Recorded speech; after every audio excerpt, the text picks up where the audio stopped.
Indonesia negara hukum politik nomor 1. Assalamualaikum warahmatullahi wabarakatuh. Halo, balik lagi di Olympus, yaitu politik kumparan pustaka yang sudah memasuki volume keempat. Dan ini izinkan aku perkenalkan diri terlebih dahulu. Aku Nurida Hairunisa, biasa disapa Rida. Aku adalah mahasiswa Ilmu Politik UB 2023. Aku adalah perwakilan dari Departemen Kajian Sosial dan Politik Hima Politik UB 2023. Aku selaku moderator yang akan menemani kalian untuk diskusi kali ini. Oke, hari ini kita akan membahas salah satu buku yang paling ikonik, yaitu buku Catatan Seorang Demonstran karya Suhoki. Ini bisa dilihat bukunya. Jadi aku yakin banyak dari teman-teman yang udah pernah baca atau seenggaknya dengar tentang buku ini ataupun tentang sosoknya lah, Suhoki. Tapi buat kalian yang mungkin belum pernah dengar atau asing dengan buku ini atau sosok ini, aku kasih penjelasan sedikit kira-kira ini buku ini ngebahas apa sih. Jadi buku ini tuh memberikan kita pandangan tentang pemikiran dan perjuangan seorang aktivis dan juga menjadi saksi bisu dari sejarah Indonesia. Dan untuk membantu kita mendalami buku ini lebih dalam lagi, aku udah mengundang dua narasumber yang keren, yaitu ada di sebelahku ini. Mungkin mas-mas ganteng ini bisa perkenalin diri terlebih dahulu, bajunya kan juga udah samaan nih, udah siap buat capres dan cawapres nih kayaknya. Mungkin dari Mas Irgi dulu.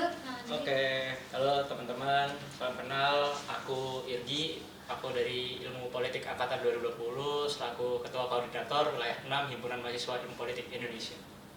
Oke, mungkin selanjutnya. Halo, selamat siang teman-teman semua. Perkenalkan, aku Ahmed. Aku dari staf ahli Kementerian Kajian dan Aksi Strategis Eksekutif Mahasiswa Universitas Brawijaya angkatan 2022. Aku kalau boleh tahu kesibukan mas-mas kalian ini akhir-akhir ini apa nih? Lagi sibuk apa? Kalau aku sih lagi sibuk persiapin demisioner ya, karena habis ini udah mau masuk kongres yang ke-8 nanti di Samarinda di Lampung. Semoga lancar nanti. Amin, semoga lancar ya mas.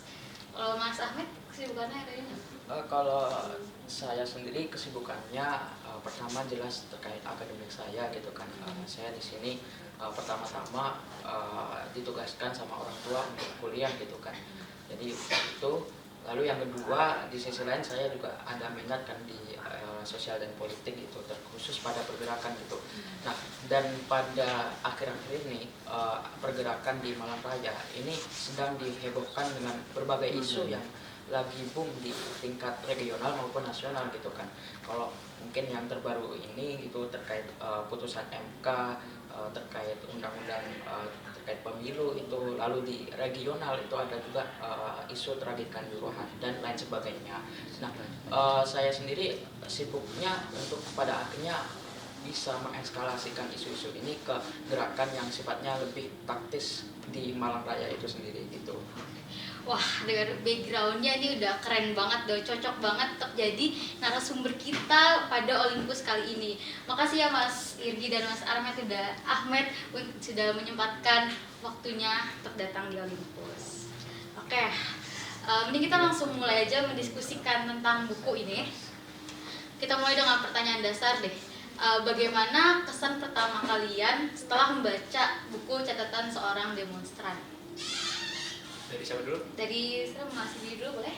Oke, jadi kalau misalnya dari aku pribadi ya, kesan pertama setelah aku baca buku Catatan Seorang Demonstran tuh, aku melihat Suhoki itu adalah sosok yang idealismenya sangat kuat ya. Iya.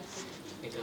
Jadi di dalam buku ini tuh beliau menceritakan sangat detail mengenai kehidupannya, bahkan start waktu dia pertama kali masuk ke dunia kampus itu dia sangat menceritakan detail di dalamnya. Bahkan yang paling seru ya itu adalah ketika beliau menceritakan bagaimana dia pertama kali mengenal pergerakan gitu ya, di mana beliau menemui seorang seniornya pada saat beliau mengalami masa-masa perpeloncoan. Pada saat itu dia bertemu dengan senior yang asalnya dari organisasi eksternal yang bernama Gerakan Mahasiswa Sosialis. Ya, di situ beliau melihat dan beliau mulai terpantik untuk pada akhirnya masuk ke dalam dunia gerakan, dan pada akhirnya itu menjadi konsentrasi beliau seperti itu. Terus yang bikin saya sangat kagum pada saat setelah baca buku ini tuh, ternyata Suhogi itu idealismenya memang sekuat itu. Ada satu momen di mana teman-teman pergerakannya, teman-temannya dia ketika turun ke jalan di saat masa transisi kepemimpinan dari Soekarno ke Soeharto, itu beberapa orang yang dianggap sentral dalam gerakan tersebut itu diambil-ambil oleh rezim Soeharto pada saat itu untuk duduk di parlemen seperti itu. Dan salah satu yang jadi target pada saat itu Suhogi, tapi Suhogi pada saat itu menolak, dan justru Suhogi mengkritik keras teman-temannya yang pada akhirnya yang sebelumnya turun ke jalan lalu duduk ke parlemen, itu dia sangat kritik keras pada saat itu. Bahkan beliau ngasih ya satir dengan mengirimkan kaca dan juga lipstik, dan di situ ada surat dituliskan bahwasannya ini kaca dan lipstik untuk kamu bersolek supaya terlihat lebih cakep lagi di depan masyarakat gitu katanya. Sekritis, idealis, dan sarkas itu orangnya itu. Ya juga aku kutipannya itu yang bilang kalau misalnya itu sama aja kayak mengkhianati apa yang diperjuangkan. Betul. Ya. Ini kalau dari Mas Ahmed sendiri? Oke, untuk impressionku ya setelah aku mengenal sosok Suhogi dengan membaca buku Catatan Seorang Demonstran. Nah, aku sendiri menilai kurang lebih sama dengan Mas Irgi tadi ya. Dia punya idealisme yang cukup tinggi sebagai seorang mahasiswa dan aktivis gitu. Nah, dan di sisi lain bagi saya Suhogi itu adalah orang yang dia punya konsistensi yang tinggi juga gitu kan. Nah, dari awal ketika dia sudah mengenal dunia pergerakan ya, dia bisa kita lihat bahwa sejak awal hingga akhir hayatnya dia berdiri pada spektrum atau pada tempat yang sama itu untuk melihat suatu situasi dunia, terutama Indonesia, khusus terkait situasi politik yang terjadi pada saat itu gitu. Nah, ketika beliau menjadi mahasiswa di Fakultas Sastra UI gitu kan, dia sudah mulai pada akhirnya mengkritisi apa yang menjadi permasalahan di Indonesia pada saat itu gitu. Nah, dan kita bisa lihat keresahan Suhogi ketika berbagai rezim itu sudah berlalu ya. Jadi semasa hidupnya kan Suhogi itu hidup dalam dua rezim Orde Lama dan Orde Baru gitu kan. Nah, ketika kita lihat di masa Orde Lama, Suhogi itu bisa pada akhirnya mengkritik kebijakan apa itu namanya demokrasi terpimpin yang digaungkan oleh Soekarno pada saat itu gitu. Yang kita bisa lihat praktek-praktek dari demokrasi terpimpin ini justru menghambat yang namanya apa itu namanya demokratisasi di parlemen maupun di eksekutif itu sendiri gitu kan. Karena justru partai-partai yang terlibat dalam masa ini itu adalah partai-partai yang istilahnya dalam lingkup kekuasaan saja gitu kan. Nah, hal ini yang dikritisi oleh Suhogi gitu. Nah, dan tak berhenti di sini gitu. Ketika ada masa transisi dari Soekarno ke Soeharto gitu. Nah, Suhogi itu juga pada akhirnya bisa menyuarakan apa yang menjadi keresahannya gitu kan. Nah, lantas juga ketika ada transisi ini kan Suhogi itu nggak melihat bahwa sosok Soeharto itu sebagai antitesa dari Soekarno secara murni gitu kan. Maksudnya ketika Soekarno itu dipandang sebagai seseorang yang menghambat demokrasi di Indonesia, lalu perlu yang namanya adanya solusi itu bagi Suhogi. Nah, Suhogi itu nggak melihat bahwa Soeharto itu sebagai solusi gitu. Suhogi itu tetap mengkritisi apa yang menjadi kebijakan di era awal-awal Orde Baru itu sendiri gitu. Nah, mungkin itu dari aku. Oke, ini kita dengar dari pendapatnya Mas Irgi dan Mas Ahmed, berarti sosok Suhogi ini sangat menginspirasi ya, dan juga dia sangat berperan pada masa pergerakan di masa itu. Nah, karena aku mau tanya, sosok Suhogi itu apa relevansinya dengan aktivis masa kini? Oke, mungkin kalau misalnya relevansi Suhogi sama aktivis saat ini ya, mungkin kalau misalnya secara dinamika, terus situasi dan kondisi lapangannya pada saat hari ini itu jelas berbeda ya di era Suhogi. sama sekarang gitu. Karena kalau misalnya di era sekarang itu kita juga terdistrupsikan dengan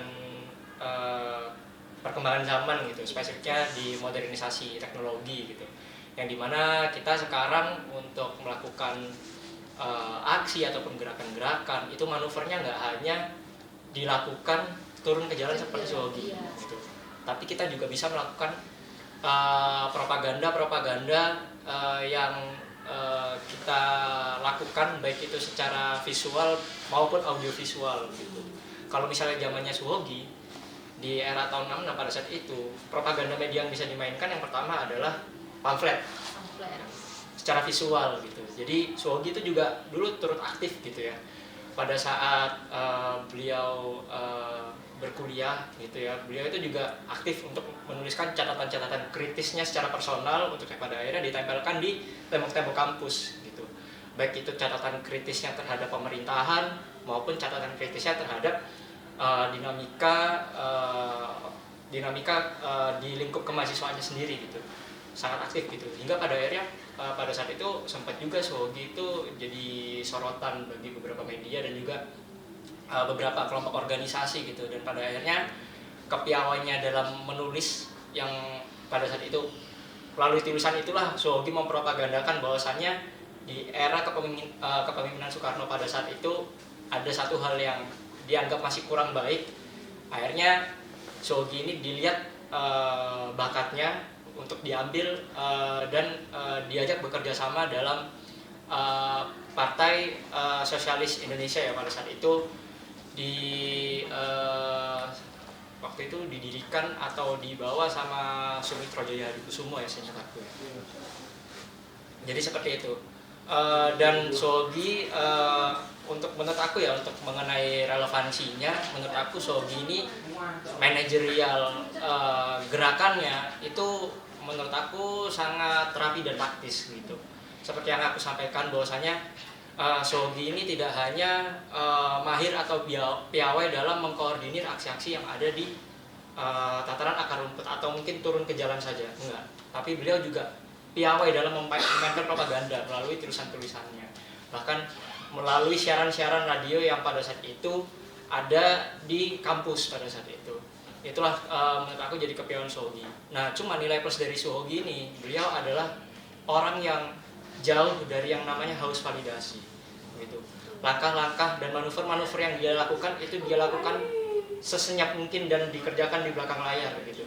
Sehingga mungkin kalau misalnya untuk pada saat ini ya, kalau misalnya kita bandingkan dengan era sekarang, mungkin sulit sekali ya kita mencari sosok-sosok aktivis yang memiliki karakteristik sama persis seperti Suhogi gitu. Karena langkah-langkah taktis yang dilakukan itu dia lakukan secara senyap gitu, tidak menonjolkan atau tidak mengafirmasi atau mungkin mengklaim bahwasanya segala tindakannya itu dia yang melakukan, kecuali yang klaim-klaim tersebut dituliskan dalam bukunya. Dan mungkin jika buku itu tidak terbit, orang-orang sampai saat ini mungkin nggak pernah tahu bahwasanya gerakan yang dilakukan Suhogi pada saat terjadi kenaikan harga BBM di era Soekarno yang mengkoordinir massa dari Salemba ke kantor Seknek pada saat itu Suhogi yang melakukan. Mungkin gak ada yang tahu kalau misalnya buku catatan seorang demonstran ini tidak terbit. Itulah kerennya Suhogi, dia punya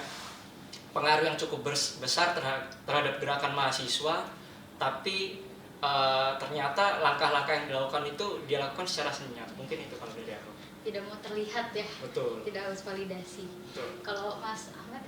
Oke, kalau dari aku ya terkait bagaimana Suhogi itu melaksanakan gerakannya dan relevansinya di masa kini gitu ya. Jadi pertama-tama kita perlu melihat dulu ya bahwa Suhogi itu dalam tiap kali gerak-geriknya, langkah-langkah politiknya, manuver-manuvernya itu bersifat fleksibel ya.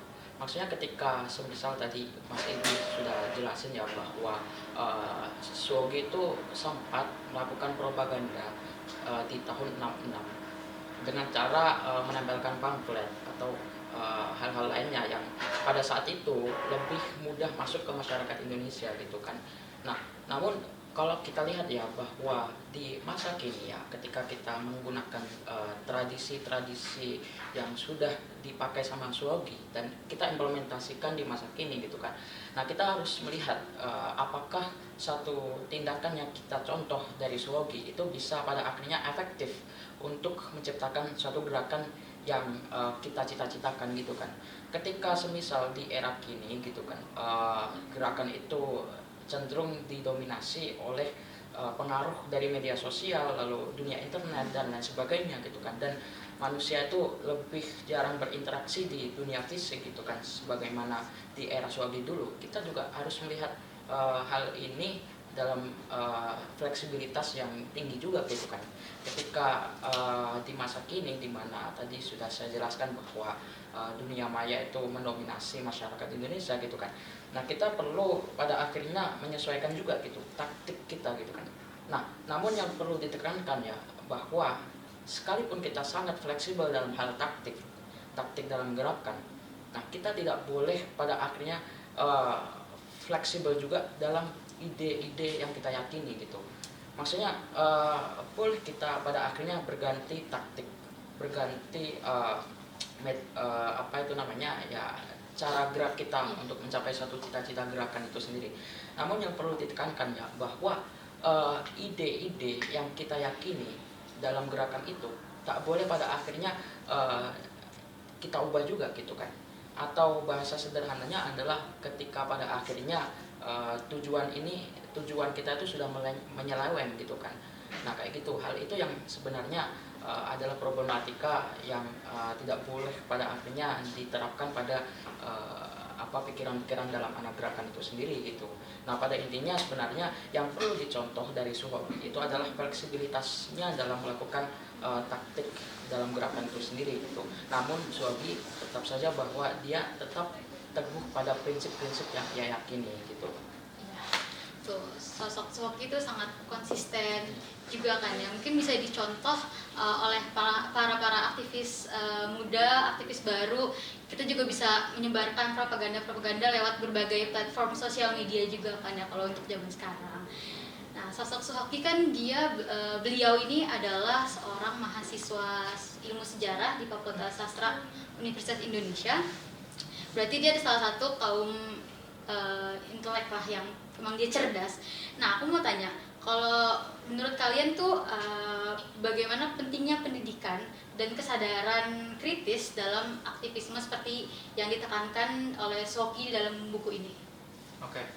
Kalau misalnya untuk mengenai ini ya kaitannya soal landasan akademik ya ataupun intelektual itu tentu jelas sangat penting ya. Karena menurut saya jika satu kritik kita terhadap pemerintah tapi tidak punya substansi yang jelas ataupun rasionalisasi yang kuat, apalagi secara ilmiah kita tidak bisa memberikan argumen yang kuat, itu sama dengan kita menyampaikan omong kosong kepada masyarakat gitu. Nah, hal-hal yang seperti ini kan semestinya tidak boleh terjadi gitu. Kalau misalnya di zamannya Suwogi itu memang dia kalau kita baca bukunya dan mungkin teman-teman juga pernah nonton filmnya, Suwogi itu sejak zaman SMA dia emang orang yang sangat pintar gitu mas, gitu. ranking sampai ada satu saat di mana dia tuh turun rankingnya dan ternyata ada kesalahan dari gurunya dan dia berani melawan. Iya, dia berani protes. Itu titik pertama kali Suwogi ngelawan ya. Orang yang dilawan pertama itu gurunya, bahkan sampai dikejar sampai ke rumahnya itu. Nah, dari situ kan kita jelas bahwasanya protes-protes ataupun perlawanan yang dilakukan sama Suwogi itu berlandaskan sesuatu yang memang jelas kebenarannya gitu.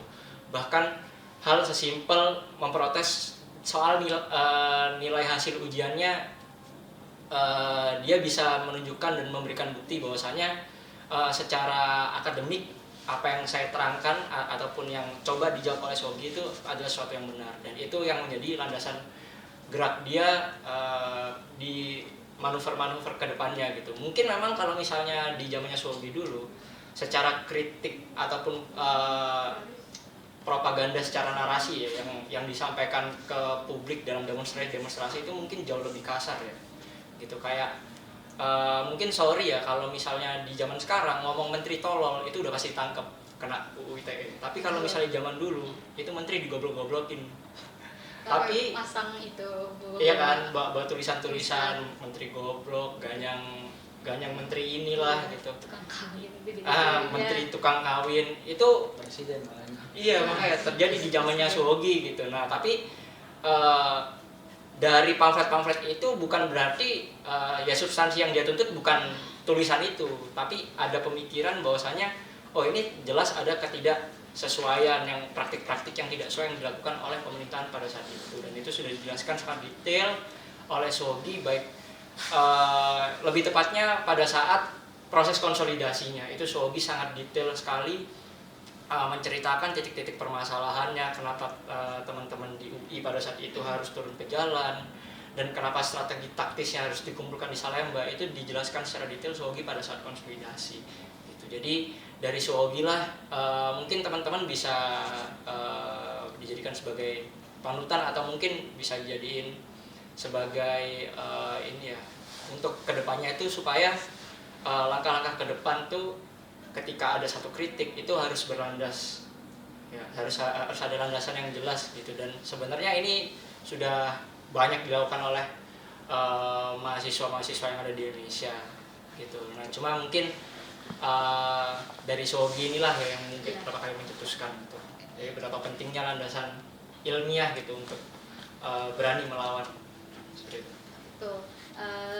Dari sosok Suhogi ini kita kayak jadi tahu, kita tuh harus tahu dulu apa yang kita perjuangkan. Betul. Jadi bukan asal bersuara tapi nggak tahu substansinya tuh apa. Betul. Tuh kalau dari Mas Ahmed?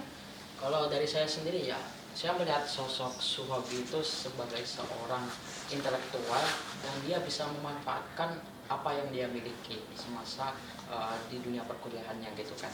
Nah, sebelum kita bahas terkait sosok Suhogi lebih dalam gitu. Nah, pertama-tama kita perlu ketahui ya bahwa segala institusi yang hadir di dunia pada saat ini itu adalah milik penguasa gitu kan. Nah, dan dengan demikian segala institusi yang ada pada saat ini itu akan diarahkan untuk kepentingan mereka sendiri gitu kan. Ketika kita melihat tempat-tempat ibadah, masjid, gereja dan lain sebagainya gitu kan. Nah, segala doktrin-doktrin penguasa itu akan dimasukkan ke dalam institusi tersebut gitu kan. Hingga pada akhirnya bisa menciptakan hegemoni yang secara pemikiran diyakini oleh rakyat itu sendiri gitu kan. Lalu kita berbicara soal universitas, sekolah, dan institusi pendidikan lainnya gitu kan. Hal demikian juga terjadi gitu kan. Sistem pendidikan itu dirancang untuk pada akhirnya membuat manusia itu patuh dan memiliki etos kerja tinggi gitu kan. Maksudnya patuh pada tatanan sosial yang ada gitu kan. Nah, sehingga pada akhirnya pendidikan yang didesain sedemikian rupa untuk pada akhirnya membuat manusia itu patuh dan tidak melakukan kasarannya pemberontakan gitu kan. Nah, pada akhirnya ya kita melihat banyaknya mahasiswa yang apatis itu adalah suatu konsekuensi logis yang wajar gitu dari suatu sistem pendidikan kita gitu kan.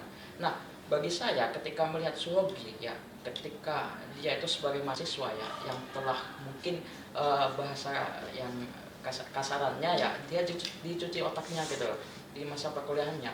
Nah, tapi bagi saya Suhogi itu adalah orang yang dia itu bisa menghindari segala hal yang buruk yang dihadapi semasa di perkuliahannya maupun semasa dia menempuh pendidikan tertentu gitu. Nah, semisal dia sebelum kuliah dia berani menentang argumentasi gurunya, itu kan adalah suatu tindakan yang hebat dari dia gitu kan. Nah, lalu di masa-masa kuliah ya, di masa-masa kuliah pun juga demikian gitu kan, dia menjadi seorang aktivis yang bisa pada akhirnya itu tidak tunduk pada suatu sistem sosial tertentu gitu kan. Nah, hal ini yang perlu kita contoh ya dari sosok Suhogi itu. Nah, jadi si Suhogi itu kita lihat dia itu bisa pada akhirnya ketika di kuliah itu menyuarakan suatu kebenaran yang ia yakini gitu kan.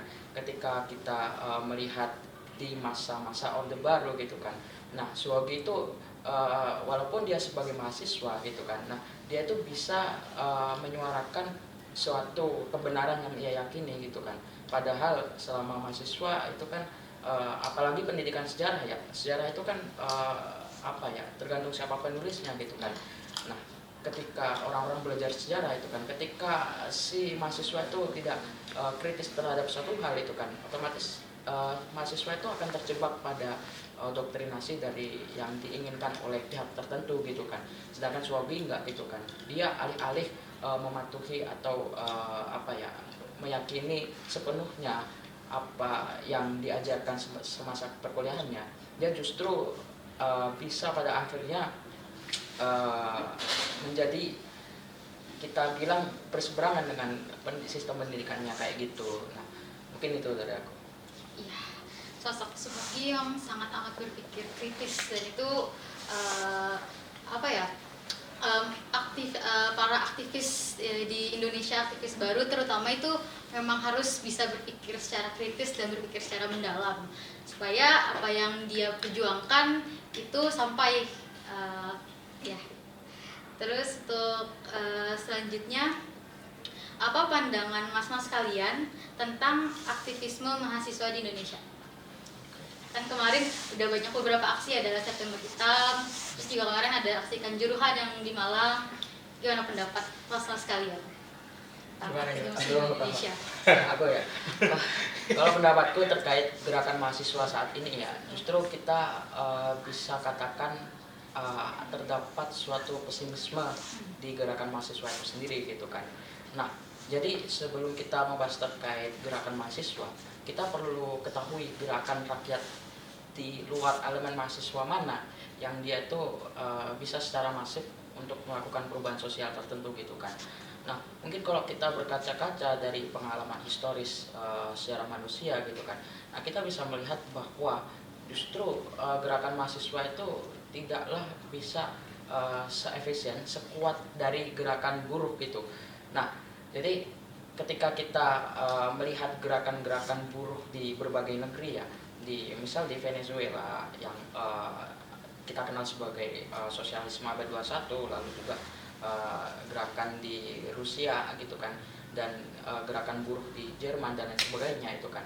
Nah, perubahan sosial yang diciptakan oleh kelompok-kelompok buruh ini itu jauh lebih masif daripada gerakan mahasiswa di berbagai negeri gitu kan. Nah, dan hal ini juga berlaku di Indonesia gitu kan. Nah, mungkin kita juga nggak bisa apa ya, menafikan ya bahwa mungkin dalam batas-batas tertentu gerakan mahasiswa itu bisa melakukan perubahan. Contoh sederhananya adalah peristiwa reformasi gitu kan. Namun kita perlu perhatikan ya bahwa apakah cita-cita reformasi itu sudah tuntas hingga saat ini gitu kan. Dan apabila kita melihat apa sekitarnya mahasiswa ketika mereka melakukan demonstrasi, apakah pengaruhnya itu jauh lebih besar daripada kelompok-kelompok lain gitu kan.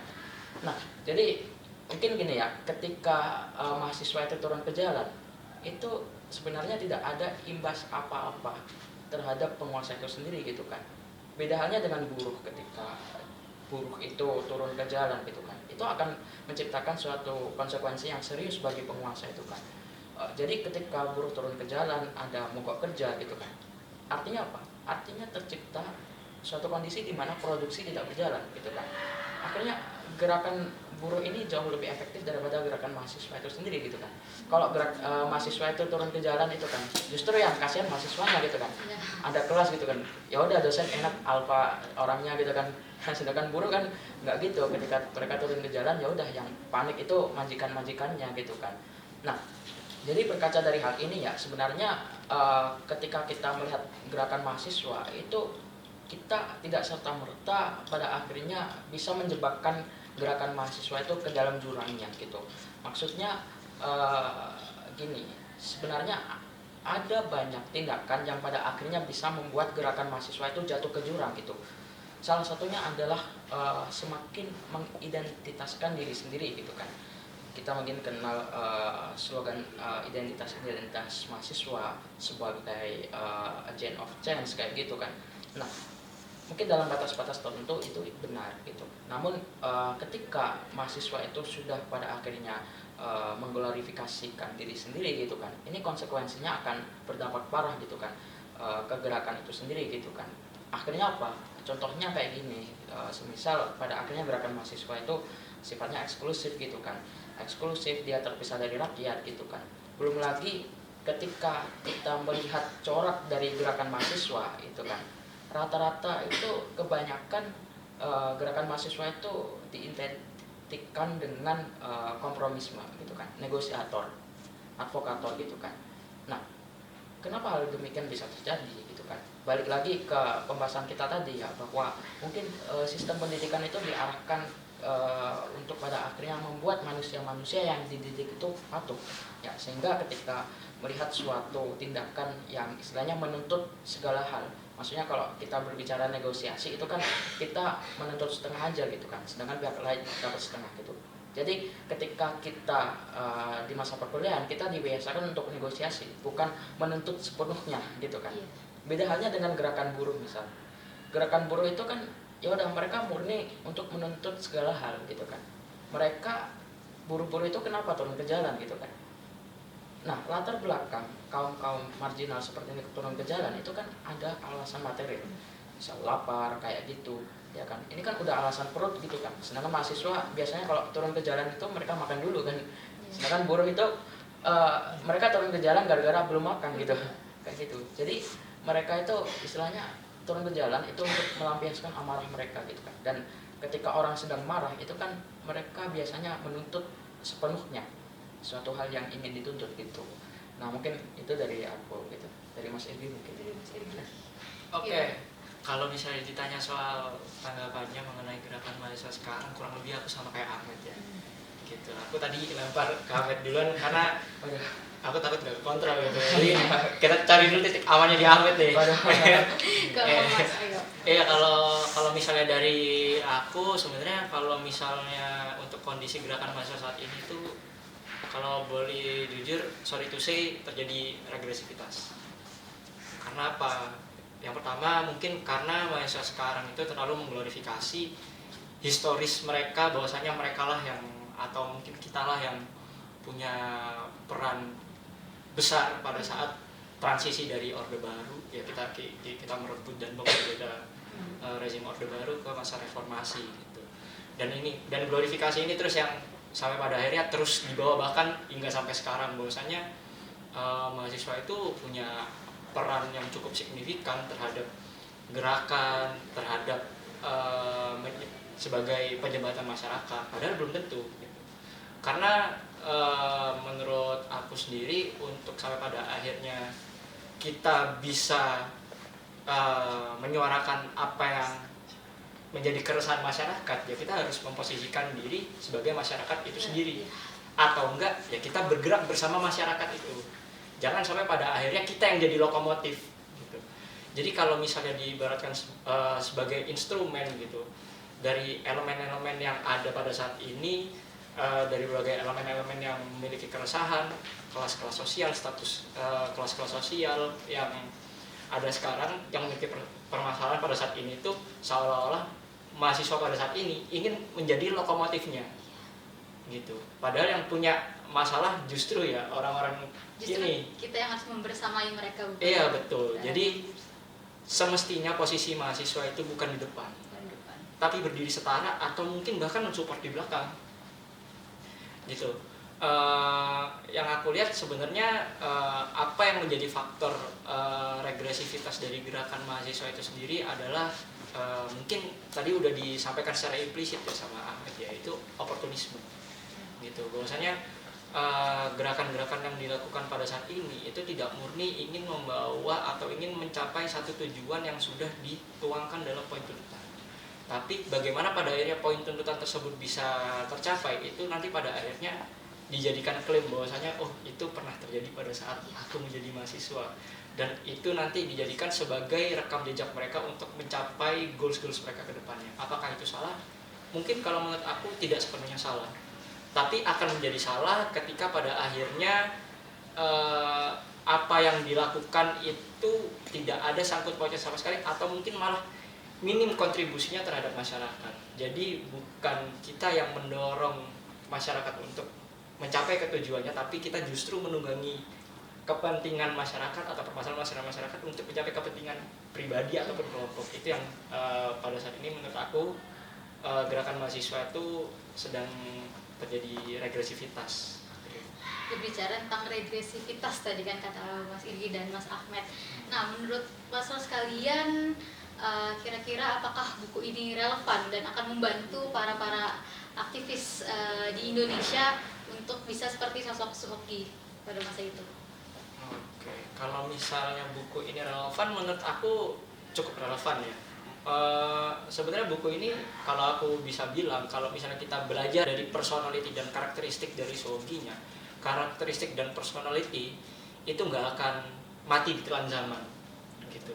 Yang namanya inspirasi atau mungkin apa ya bahasanya ya, mungkin contoh ataupun panutan itu, ketokohan itu nggak akan mati dimakan zaman gitu. Menurut aku secara personality Suhoki as aktivis itu adalah sosok yang sangat ideal seperti itu. Karena ya balik lagi ya, setiap langkah-langkah yang dilakukan oleh Suhoki itu adalah murni dari keresahan apa yang dia pikirkan, kondisi yang dia lihat secara organik dan natural di masyarakat seperti apa. Dan ketika langkah-langkah yang diambil, strategi-strategi yang diambil, langkah-langkah taktis yang dijalankan oleh Suhoki itu murni untuk menyelesaikan kepentingan masyarakat gitu. Sedangkan untuk kepentingannya pribadi, Suhoki aja sampai lulus itu dia untuk jadi dosen gitu Pak. Pada saat itu dosen bukanlah satu pekerjaan yang menjanjikan gitu. Kalau misalnya Suhoki ini adalah sosok yang oportunis, mungkin sangat mungkin dengan kepiawannya dia secara akademik, kepiawannya dia dalam retorika, dalam berdialektika, sangat mungkin Suhoki menunggangi gerakan-gerakan yang terjadi pada saat itu untuk mencapai di titik-titik kekuasaan. Tapi Suhoki tidak melakukan itu. Suhoki lebih memilih dia tetap konsisten untuk mengawal permasalahan-permasalahan yang ada di masyarakat dengan cara-cara yang tidak merugikan masyarakat itu sendiri. Mungkin dari aku itu. Dari Mas Ahmed? Kalau bagi aku ya sebenarnya sangat-sangat relevan untuk kita pada akhirnya membaca buku ini kembali gitu kan. Nah, ketika kita melihat anak-anak yang menjadi aktivis pada hari ini gitu kan. Nah, mereka itu secara moral kurang seperti Suhoki gitu kan. Secara intelektual juga mungkin bisa kurang dari Suhoki itu sendiri gitu kan. Nah, jadi rata-rata aktivis pada saat ini itu mereka hanya mendorong dirinya untuk pada akhirnya terlibat langsung dalam lapangan saja gitu kan, dan mereka mengabaikan yang namanya suatu manajemen dan teori untuk memandu mereka dalam bergerak itu sendiri gitu kan. Nah, Suhoki itu telah mencontohkan kepada para aktivis untuk pada akhirnya memahami karakteristik siapa lawan, siapa kawan gitu kan, dalam literatur, berbagai literatur yang ia tulis gitu kan, salah satunya juga catatan seorang demonstran gitu kan. Nah, Suhoki ini berusaha memetakan strategi perlawanan yang sebenarnya gitu, alih-alih Suhoki ini terlibat secara aktif dalam terjun ke lapangan gitu kan.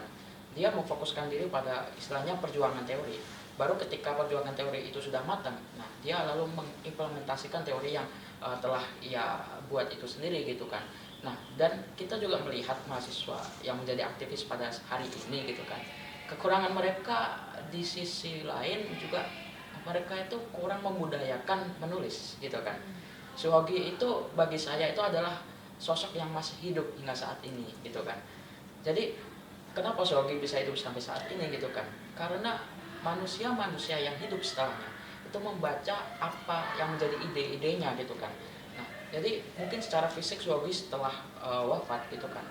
Namun secara ide beliau tetap dikenang sebagai sosok aktivis yang perlu dikagumi oleh banyak mahasiswa gitu.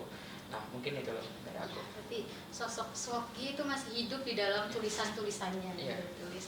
Oke, jadi tadi kita udah bicara banyak banget tentang Suhoki, siapa sosok Suhoki dan apa aja kehebatannya dan perannya dalam masa pergerakan di tahun 1960-an itu. Sekarang nih, aku tanya dari sekian banyak kata-kata motivasi dari Suhoki, terutama kepada para aktivis, ada gak sih kutipan tertentu yang berkesan banget nih bagi kalian sampai sekarang? Oke, mungkin kalau misalnya dari aku tuh ada dua ya. Yang pertama tuh Suhoki pernah bilang, dan dua-duanya ada di tulisan buku ini gitu. Yang pertama Suhoki itu pernah bilang bahwasannya kita adalah generasi muda yang punya peran untuk menjadi hakim gitu, untuk menjadi hakim bagi koruptor-koruptor tua yang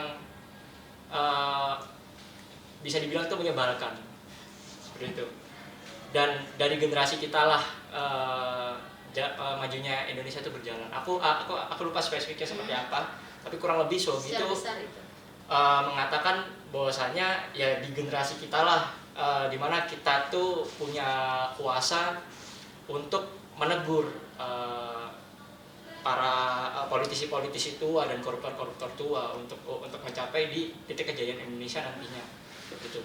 Dan yang kedua, Suhogi itu pernah bilang gitu. Ini disampaikan dalam tulisannya pada saat Suhogi menceritakan dirinya pada saat mengkoordinir mahasiswa UI dari Salemba ke Seknek.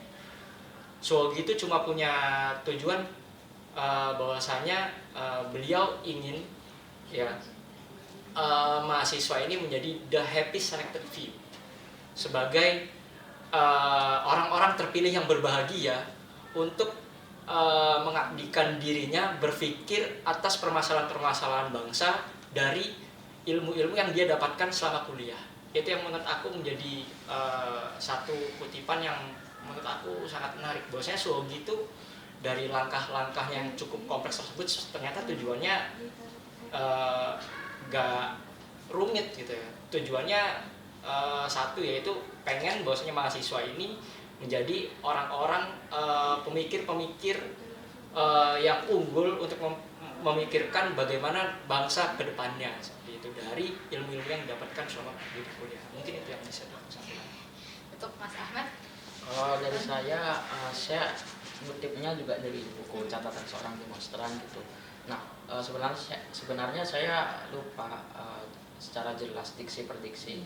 Mungkin secara apa istilahnya tidak secara garis besar aja gitu. Nah, jadi intinya gini, adalah hal yang baik apabila manusia itu tak pernah hidup. Nah, yang kedua itu adalah orang yang mati muda, dan yang paling tidak enak itu adalah orang yang mati tua. Sungguh bahagialah orang-orang yang mati muda itu kan.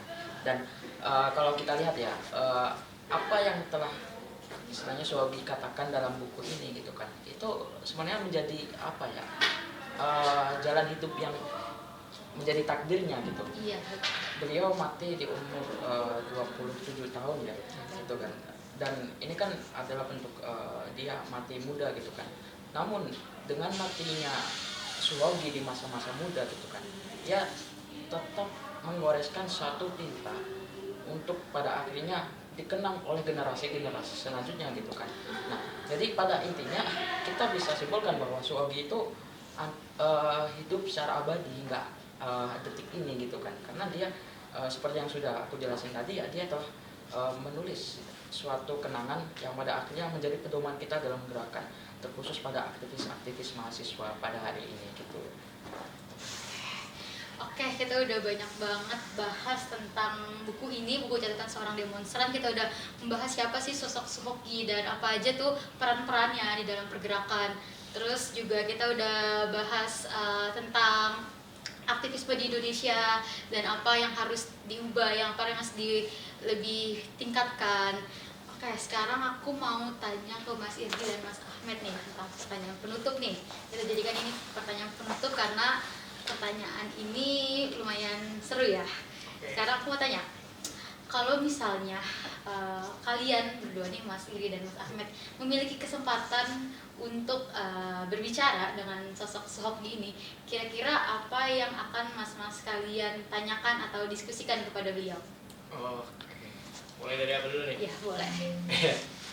Ini kalau aku sebenarnya pertanyaan agak nyeleneh, tapi kayaknya jawabannya bakal seru deh nanti kalau misalnya jawab satu. Apa tuh? Aku akan bertanya sebagai kakak ya ke beliau, nanya kayak, Bang, lu kalau aksi kenapa gak jadi korlap aja sih? Iya, karena dia secara strategi mateng, Iya.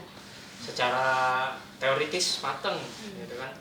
Terus argumentasi mateng gitu. Nah dia matang segala lini, kenapa nggak sekali jadi korlap aja, jadi spotlight gitu loh. Jadi spotlight. Kenapa Kenapa lu nggak memilih untuk itu? Itu yang sampai sekarang kan bahkan di buku ini tidak ada jawabannya, bahwasanya Shogi kenapa lebih memilih dalam gerakan ya, dia kenapa lebih memilih sebagai orang yang ada di belakang layar ketimbang orang yang ada di depan layar gitu. Padahal kalau misalnya seperti yang aku sampaikan tadi, kualifikasi dia itu sangat oke dan sangat bagus untuk dijadikan spotlight gitu. Kalau misalnya dia ingin menjual dirinya di situ, itu sih kalau dari aku. Kalau dari Mas Ahmed apa nih? Kalau dari saya sendiri ya ketika ada kesempatan untuk bertemu beliau gitu, tentunya saya akan banyak belajar terkait teori-teori yang ia yakini sebagai pedoman untuk gerakan gitu kan, terutama terkait peristiwa-peristiwa yang telah ia alami sepanjang ia hidup gitu kan, dan juga segala taktik atau strategi yang ia telah lakukan. Dan sebenarnya dari aku sendiri tergantung juga gitu kan, si beliau Suhoki itu hidup di masa kini atau di masa lalu gitu kan. Ketika beliau itu hidup di masa lalu, maka saya yang menjadi murid dari beliau. Tapi kalau kebalikannya, Suhoki hidup di masa kini, saya yang jadi guru bagi beliau gitu kan. Kayak gitu. Ya itu sebenarnya tergantung sih untuk seperti kita tadi bahas soal taktik ya, bahwa taktik dalam gerakan itu sifatnya fleksibel gitu kan. Jadi ya siapapun bisa menggurui siapapun dan sebaliknya gitu. Nah untuk bagi diriku ya sebenarnya gerakan itu bisa matang itu karena aktivis-aktivis, pelopor-pelopor gerakan itu saling berbagi pengalaman, berbagi manis pahitnya dalam gerakan itu sendiri gitu kan, hingga pada akhirnya bisa menciptakan suatu konklusi untuk pada akhirnya bisa menuntaskan gerakan hingga mencapai cita-citanya itu sendiri gitu. Oke, wah kalian mas-mas sekalian udah bilang nih kalau misalnya ketemu sama sosok Shoki ini bakal ngomongin apa aja. Ini kayak bakal seru banget kayaknya ya. Tapi kita akhiri diskusi kita kali ini. Aku akan memberikan benang merah atas diskusi yang udah atas diskusi kita kali ini. Tapi sebelum masuk ke benang merah, aku boleh disclaimer dulu teman-teman.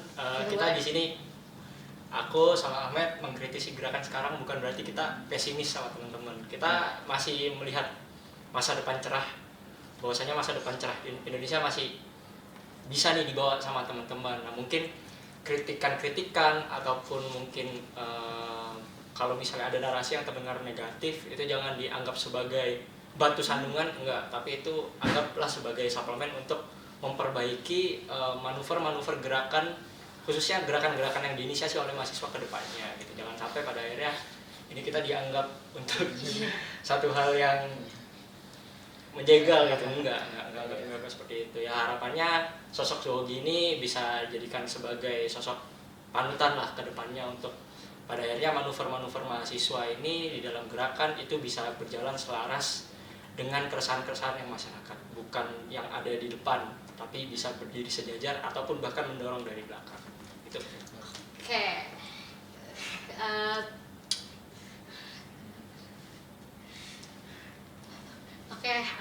Benar kata Mas Irgi. Jadi tuh apa yang tadi udah kita diskusi ini tuh bukan berarti kita kayak meremehkan aktivis-aktivis Indonesia saat ini, tapi justru itu bagi teman-teman sekalian ini mungkin bisa dibaca buku catatan seorang demonstran agar kalian tuh bisa lihat bagaimana sosok Shoki itu bisa menjadi seorang role model di dalam pergerakan.